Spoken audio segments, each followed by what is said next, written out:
The crowd erupts like a roaring sea. Flags are flying high with endless glee.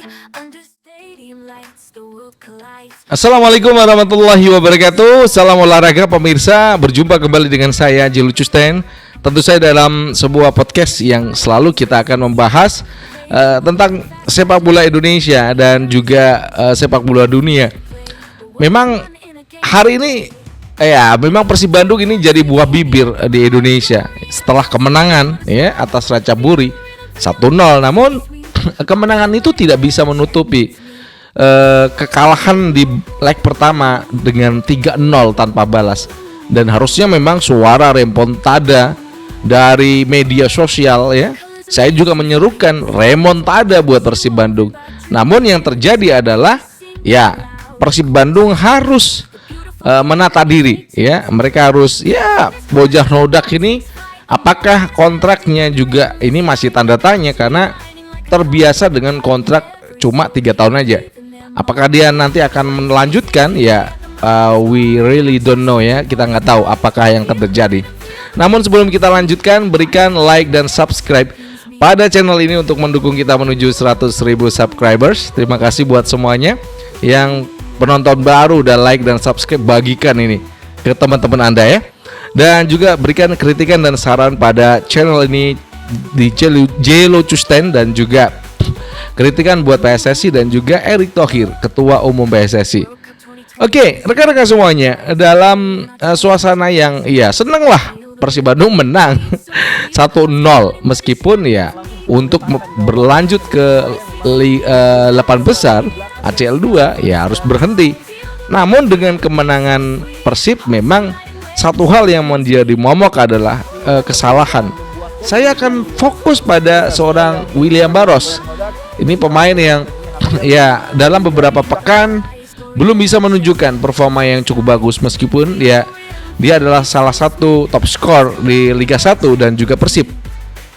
Namun dalam beberapa pekan dia tumpul. Satu yang pertama, dia mencoba saya tahu dia berusaha untuk memberikan hasil yang berbeda dengan sontekan dia, tendangan dia ke gawang ke arah lawan Namun apa yang dia lakukan itu belum bisa berhasil. Saya rasa dengan posisi William Barros itu sebenarnya dia harus banyak memberikan ruang tembak bagi striker Persib Bandung, baik itu Andrew Jung atau Sergio Castel atau Ramon Takwe.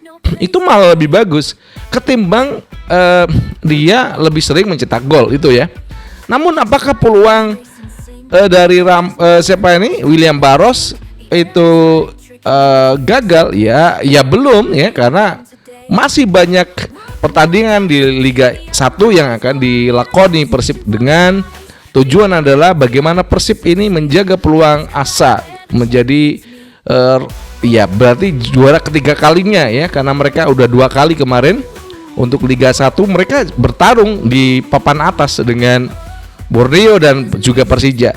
Oke. Untuk William Barros saya fokus pada hari ini. Kenapa saya membahas William Barros?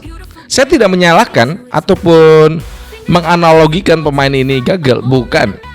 Namun dalam pertandingan yang menentukan nasib Persib Bandung saat lawan Ratchaburi di ACL 2 ini memang saya rasa sesuatu yang di luar logika Kenapa dia melakukan hal-hal yang tidak baik, men-tackle dari belakang pemain Ratchaburi sehingga wasit memberikan kartu merah pada seorang William Barros. Namun apa yang udah terjadi itu udah terjadi, kejadiannya udah berlangsung dan Persib memang harus unggul hanya 1-0 dan bermain dengan 10 pemain itu bukan sesuatu yang mudah buat saya Ini berat sekali dengan hanya 10 pemain melawan 11 pemain Ratchaburi.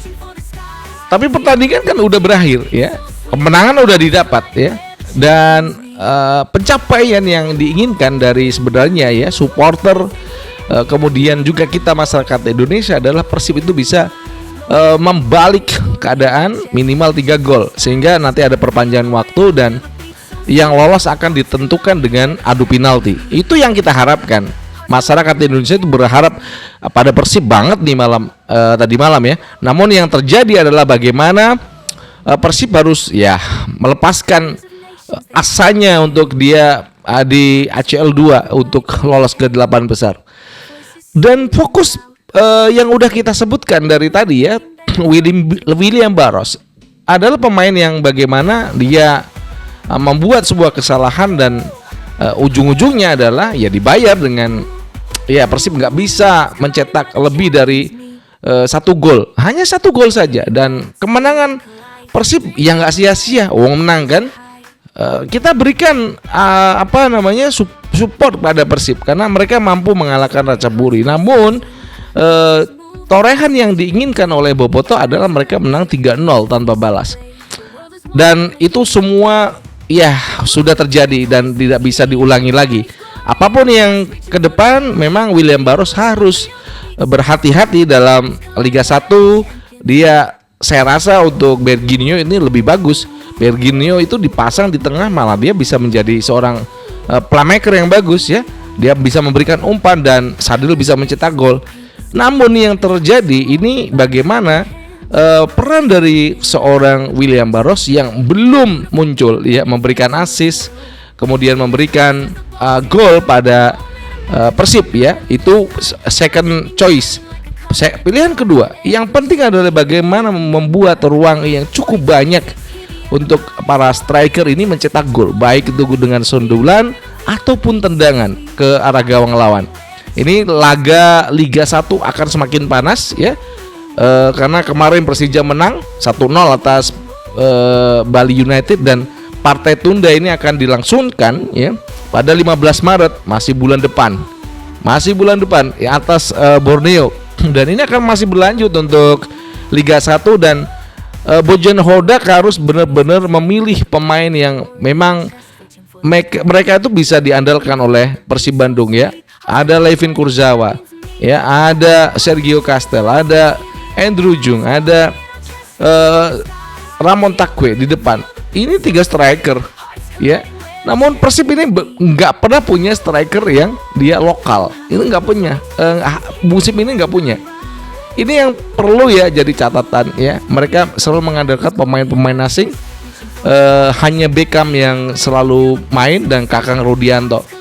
Nah, itu yang bisa kita sampaikan terkait William Barros. Kita tidak menyalahkan, namun dia harus berbenah untuk Liga 1, dan dia harus bisa membuat sebuah ruang-ruang yang cukup banyak buat striker Persib agar Persib itu bisa menang ya, dengan gol-gol yang dicetak para striker. Ada 3, Ramon Takwe, Sergio Castel, dan juga yang terakhir ada Andrew Jung. Itu yang bisa kita sampaikan, dan berikan like dan subscribe pada channel ini dan dukung kita ya. Dari Jakarta saya ingin mengucapkan wassalamualaikum warahmatullahi wabarakatuh. Salam olahraga and ciao.